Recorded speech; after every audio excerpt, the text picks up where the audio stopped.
Dans un monde post-apocalyptique, un peuple opprimé se rebelle contre son oppresseur.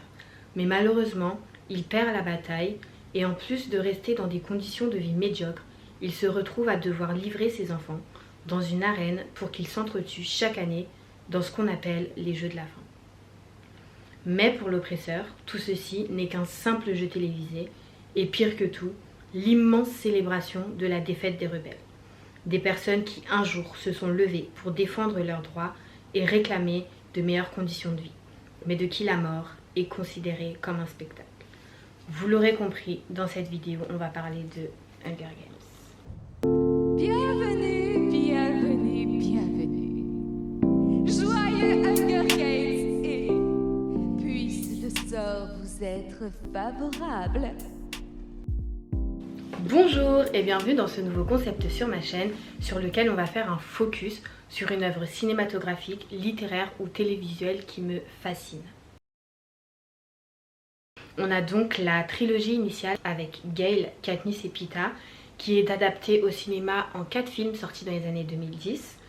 Et en 2020, on a eu le droit à ce dernier opus dont l'adaptation cinématographique va sortir là en novembre 2023. Alors, cet opus, c'est un préquel. C'est une œuvre qui va venir nous raconter ce qui se passe avant le récit initial. Ce livre nous permet de plonger dans l'esprit du tyrannique président Snow et de comprendre comment il est devenu le personnage impitoyable qu'on connaît. Et on voit vraiment que dans ce livre, elle a essayé de refléter le côté nous sommes le résultat de notre parcours. On découvre également le personnage de Lucy Gray Baird, ce qui nous fait fortement penser à une certaine Katniss Everdeen. Après, est-ce qu'elles ont un lien direct? Malheureusement, on n'en a pas la réponse. Mais avec tous les indices qu'il y a, tous les détails qu'il y a à relever, on se doute bien qu'elles sont fortement liées, même si c'est très abstrait, entre guillemets. Donc, parmi les personnages, il faut savoir qu'il y a quasiment que des nouveaux, puisque les récits se déroulent 64 ans avant, vu qu'on accompagne Snow avec ses camarades de classe. Parmi ses camarades de classe, il y en a un qui attire particulièrement l'attention, c'est Sejanus Pint. Sejanus est originaire du district 2 à la base, mais son père, pendant la guerre, a fait fortune dans les munitions, et donc ils ont eu le privilège de quitter le district 2 pour venir s'installer au Capitole. Et Sejanus, en fait, il déteste cette situation. Il ne s'est jamais habitué à la vie du Capitole, il ne s'est jamais senti chez lui. C'est le seul des personnages à voir l'injustice qu'il y a vraiment entre la vie au Capitole et la vie dans le district. Il va donc à partir de là chercher à se racheter, à éveiller les consciences, en fait à bouger les choses et montrer aux gens, à ses professeurs, à son père même que ce qui se passe, c'est pas normal en fait. Sauf que malheureusement, Sejanus, il est pas très fut-fut. C'est un idéaliste impulsif et un révolté irréfléchi. Il aurait pu vraiment faire de grandes choses pour faire valoir cette justice qu'il revendique, mais il n'est pas du tout réfléchi, il n'est pas du tout posé, il est pas très intelligent quoi, Sejanus. Et en parallèle de Sejanus, on a Coriolanus Snow. Il faut savoir qu'au Capitole, le nom des Snow est un nom très important. C'est vraiment une famille qui a sa place parmi l'élite de l'élite. Sauf que pendant la guerre, ils ont perdu toute leur fortune et Snow a également perdu ses 2 parents. Il vit toujours dans leur grand appartement situé dans un quartier huppé du Capitole avec sa grand-mère et sa cousine Tigris. Et ce que j'aime bien avec Snow, c'est qu'il est en mode prophétie autoréalisatrice. C'est-à-dire que il va se convaincre qu'un jour il deviendra quelqu'un d'important. Alors que en soi, dans les faits, à l'instant T, il en a absolument aucune idée. Malgré leur situation, avec sa cousine, ils ont adopté un mantra qui est « la neige se pose toujours au sommet ». Et c'est un truc qu'il se répète même quand, en fait, vraiment quand c'est hyper compliqué. Et à côté de ça, quand on regarde sa personnalité, quand on observe son fonctionnement, comment il est avec les autres, etc. Il déteste tout le monde. Il n'a aucune considération pour ses camarades. Derrière ça, il y a de la jalousie et de l'envie parce que la plupart de ses camarades ont encore eux leur fortune. Mais il prend tout le monde de haut et aussi il est très attaché à son image. Il a un besoin excessif de contrôler son image. Et ça fait qu'il est très calculateur, pas du tout naturel. Et la seule personne avec qui il est naturel, la seule personne avec qui il sait être lui-même, avec qui il sait être vulnérable, c'est sa cousine Tigris. Parce que ils sont un peu ensemble dans cette machination-là de faire croire au monde que les Snow sont toujours les Snow. Mais d'un côté, en tant que lecteur, on a énormément, on a quand même pas mal de compassion pour lui parce que nous on sait ce qui se passe derrière ce masque. Quand il nous parle de ce qu'il a traversé pendant la guerre, parce que lui il était enfant pendant la période de la guerre, mais il a vu des atrocités. En fait il est encore traumatisé de tout ça et il a comme ça cette haine et cette rancœur envers les personnes qui ont provoqué cette guerre là. Et il veut à tout prix se venger. Et d'ailleurs, c'est ce qu'il va réussir à faire pendant 64 ans. Pour continuer, parmi les personnages emblématiques, on a donc sa cousine Tigris Snow. On fait une petite pause. Seuls les vrais fans auront compris. Ceux qui n'ont pas compris, je vous explique. En fait, Tigris, c'est elle. Mais ça, c'est vraiment une masterclass. Parce que c'est l'un des plus gros mystères de cette histoire. Dès la première page, on a le nom de Tigris qui apparaît et ça nous... Comment ça Tigris en fait? Parce que Tigris c'est qui? Pour ceux qui sont un peu perdus, excusez-moi. Tigris c'est celle qui, dans le tout dernier Hunger Games qui est sorti, elle héberge Katniss et ses compagnons qui viennent avec l'intention claire de tuer Snow. Qu'est-ce qui s'est passé pour qu'elle passe de cette Tigris là à cette Tigris là? Et malheureusement on n'en a aucune idée, surtout dans le livre. J'espère que le film va quand même nous apporter des réponses, mais bon, j'en doute quand même un petit peu. Parce que en fait elle nous laisse plein de mystères, Suzanne. Pour continuer, parmi les personnages emblématiques de cet opus, il y a donc Lucy Greybeard, qui est le tribut que Snow va mentorer. À l'image de Katniss, elle fait preuve d'une très grande résilience. Elle n'a pas froid aux yeux et elle est là pour gagner. L'une des premières phrases qu'elle dit à Snow quand elle le rencontre, c'est « Si tu veux m'aider, si tu veux être mon mentor, commence déjà par croire que je peux gagner. » Tout comme Katniss, elle a un don pour capter l'attention du public et donc capter l'attention des sponsors. Et la relation que Snow a avec ce personnage, le vécu qu'il a avec elle, nous permet énormément de comprendre la relation qu'il a avec Katniss 64 ans plus tard. Pour en revenir un peu au début sur les personnages, donc on est là avec Snow et ses camarades de classe. On a un aperçu en fait de la jeunesse dorée du Capitole. Ce qu'ils pensent des Hunger Games, ce qu'ils pensent de la vie après-guerre, ce qu'ils pensent de cette dualité qu'il y a entre le Capitole, les districts, etc. Bien que pour certains, les tribus et donc les gens des districts, les personnes des districts sont simplement des animaux, genre littéralement des animaux qu'on vient voir dans un zoo, qu'on enferme dans une arène pour s'entretuer. Certains vont réellement montrer un cœur et accompagner leur tribu et pas voir ça juste comme un jeu, mais être un peu, parce que pas totalement, ça reste quand même des habitants du Capitole, mais certains vont quand même un peu avoir de la compassion et de la conscience de ce qui se passe. On parle juste de vie humaine quoi.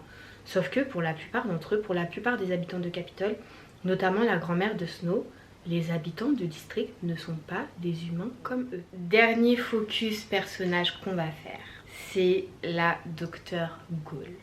J'ai été ravie, j'ai été émerveillée de voir que ce personnage allait être incarné par Viola Davis. Malheureusement, c'est l'une des pires personnes qui puissent exister dans cet univers. Et on comprend vers la fin du livre que c'est elle en fait qui va devenir le mentor de l'horrible président qu'on connaît, du tyrannique despote tueur d'enfants qu'on connaît, qui est Coriolanus Snow, et qu'à eux deux, ils vont travailler main dans la main pour transformer les Hunger Games en quelque chose de plus en plus sordide. Dans la trilogie initiale, Katniss, elle est dans une guerre psychologique avec Snow. Et cette guerre mentale là, on la retrouve un petit peu dans cet opus là avec donc Snow et le Dr Gaulle.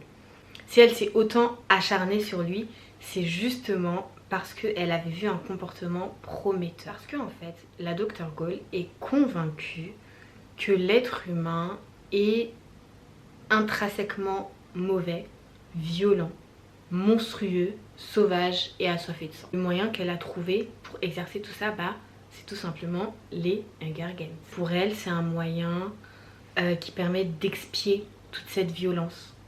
Et de la part des habitants du Capitole qui vont observer ça, et de la part des habitants des districts qui vont observer leurs enfants et envoyer leurs enfants se comporter comme des monstres. Alors pour continuer la comparaison avec la saga initiale, donc les Hunger Games de l'époque étaient beaucoup plus rudimentaires. Ils étaient moins spectaculaires et surtout il n'y avait pas autant d'entrain de la part de la population. On voit donc que les mentors ne sont pas encore les anciens gagnants des districts, que les tribus ne sont pas nourries, entraînées, qu'il n'y a pas encore tout le côté bien glauque et bien sordide. Comme point commun encore, on retrouve comme ça plein de petites références qui lient les deux sagas, même si c'est vraiment deux... En fait, il y a une nette séparation. Mais Snow va se retrouver pendant cette histoire. Il va se retrouver dans le district 12. Et c'est ça qui fait le lien en fait entre les deux parties de la saga. Et donc à partir de là, on comprend beaucoup mieux ses actions. On se met à sa place, on se met dans sa tête. Quand il voit Katniss avec ses histoires de gemmes au cœur, avec ses histoires de rébellion, etc., on comprend vraiment ce qu'il ressent. Il ressent une haine incroyable parce que tout simplement, il a un énorme passif personnel avec tout ça. Avec les gemmes au cœur, avec la chanson de l'arbre du pendu qui est la chanson des Hunger Games. Il faut savoir que Snow est l'un des protagonistes de cette chanson. Et donc quand elle devient le symbole de la rébellion, on peut imaginer comment ça... Voilà. Et même juste quand il entend le nom de Katniss, ça doit lui provoquer de l'urticaire. Je suis sûre, dès l'instant où il a entendu qu'il y avait une tribu féminin du district 12 qui s'appelait Katniss, il était dans tous ses états. Alors passons maintenant un petit peu à mon analyse, ou plutôt ce qui fait que cette saga me fascine autant. La saga Hunger Games aborde de nombreux thèmes importants tels que la tyrannie, la politique, la guerre, la manipulation de masse, l'injustice sociale, la résistance, la propagande, etc. etc. Et c'est des termes qui résonnent énormément dans notre société actuelle, bien qu'il s'agisse d'une fiction et plus précisément d'une dystopie post-apocalyptique. Dans Hunger Games, on retrouve un monde ravagé par la guerre, la violence, la méchanceté et qui engendre toujours plus de guerre, toujours plus de violence et toujours plus de méchanceté de l'homme. En fait, c'est un cycle sans fin, c'est une réelle peinture de l'histoire de l'humanité. Des politiciens véreux qui veulent s'accaparer tout le pouvoir et se préoccuper uniquement d'eux-mêmes et de leurs élites, tout en exploitant les populations et leurs ressources. Des riches, toujours plus riches, qui surconsomment sans rechigner et qui gaspillent énormément, tout en n'ayant rien à faire des conséquences de leurs actions. Des pauvres, toujours plus pauvres, qui subissent et payent les pots cassés des actions des riches, les gens d'en haut qui exploitent continuellement ceux d'en bas, l'humanité qui oublie d'où elle vient, notamment les traumatismes et les séquelles causées par les actes de barbarie, mais qui continue à les répéter sans cesse. Bref, vous l'aurez compris, Hunger Games, c'est une belle satire de notre société actuelle. De plus, au fil du temps, la saga Hunger Games a su avoir un impact significatif dans la culture populaire, mais même bien au-delà, parce qu'on a pu voir ces symboles utilisés lors de réelles révolutions. En conclusion, alors déjà pour moi, un préquel, c'est le meilleur cadeau qu'on puisse offrir aux fans d'une saga. Donc merci Suzanne Collins pour ce cadeau. Et surtout, j'ai hâte de voir le film, même si, en tant que lectrice, je sais que jamais un bon film, aussi excellent qu'il puisse être, n'égalera un livre. J'ai hâte, mais je suis un peu... j'appréhende en fait les scènes qui vont être retirées, les personnages qui vont être retirés, les histoires qui vont être un peu modifiées. J'appréhende parce que j'ai beaucoup apprécié le livre, mais après c'est le jeu des réadaptations cinématographiques. Tout ne peut pas être 100% fidèle. Je pense quand même que le film va bien révéler le côté donc de l'ascension de Snow, vraiment nous montrer on est le résultat de notre parcours. On le voit déjà très bien dans le trailer. Mais j'ai quand même hâte et surtout aussi de voir les scènes qui vont être rajoutées. Je sais qu'il y a... Enfin j'espère. Parce qu'en fait avec la saga initiale, il y avait plein de scènes rajoutées. Parce que dans le livre, comme je vous ai dit, on était dans la tête de Katniss. Donc on était tout le temps avec Katniss. Donc toutes les scènes extérieures, elles ont été rajoutées uniquement dans les films. Mais dans les livres, on les a pas. Mais là, du coup, vu que le narrateur est externe, je sais pas s'ils vont quand même rajouter des scènes qui sont pas dans le livre. Ça, j'ai un doute. À l'instant où je filme cette vidéo, le film sort dans 2 jours. J'espère que le film va un petit peu combler le vide avec lequel on reste quand on finit ce livre. Si vous êtes un fan de la saga ou pas, mais que vous avez regardé les films ou que vous avez lu les livres, si vous avez regardé le dernier film qui vient de sortir, s'il vous plaît, faites-le moi savoir en commentaire. Donnez-moi votre avis, qu'on puisse en discuter. En tout cas, merci d'avoir regardé cette vidéo dans son intégralité. C'était Graciela, la plus grande fan d'Hunger Games de France. Je referai sûrement d'autres vidéos sur le sujet parce que c'est l'un de mes sujets favoris. D'ailleurs, j'en parle tous les 4 matins sur Instagram. N'hésitez pas à me suivre là-bas. Et sinon, on se dit à très bientôt pour une nouvelle vidéo. Surtout, n'oubliez pas de liker, commenter et partager. À bientôt!